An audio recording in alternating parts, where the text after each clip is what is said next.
Hi, I'm Justin Novella. This is the W. My partner Kyle O'Connor and I took on the Media Literacy Student Challenge by the New York Times and were amazed by our experience and the results.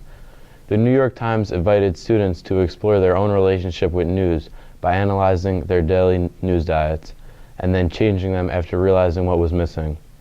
Students were asked to analyze how balanced or representative of a variety of points of view, what they had too much of and what they might not have had too much of, what news topics or sources they wanted to learn about and explore. In the end, they had to decide how useful the news they had coming in was for their everyday life.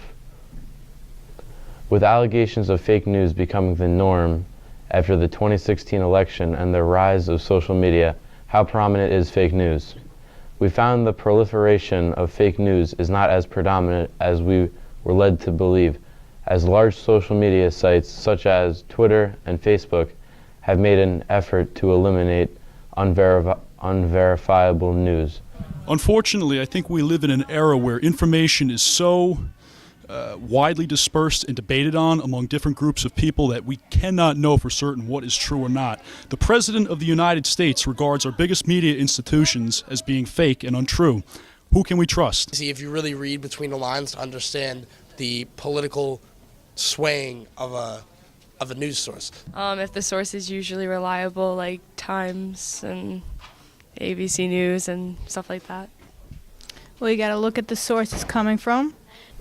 Throughout our 48 hours of research, all the news articles from social media sites such as Facebook, Twitter, Instagram, and Snapchat were found to be legitimate and verifiable. Fake news refers to articles or reports that lack any evidence or facts. The stories are often partially or completely made up, just to get a click or to push a specific agenda. Fake news is something everyone is talking about, and it is getting harder than ever to tell the difference between what is real and what is not. A few tips on how to determine if news is real or fake would be: if something is in all caps, that's probably suspect. If the spelling is off because someone didn't do their research, it is also probably suspect. If you're on Twitter and a link ends in .co, it's probably a knockoff site. Look for an About Us page to see if they are legit or just an entertainment site. Finally, look at the links on the page and make sure the links are reputable sources. We believe if Americans do research before sharing an article, they will end up extinguishing fake news.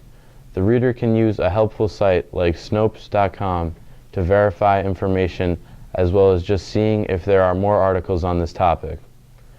Google and Facebook are trying hard to stop fake news, and it's working. I'm Justin Novella, and this was the W.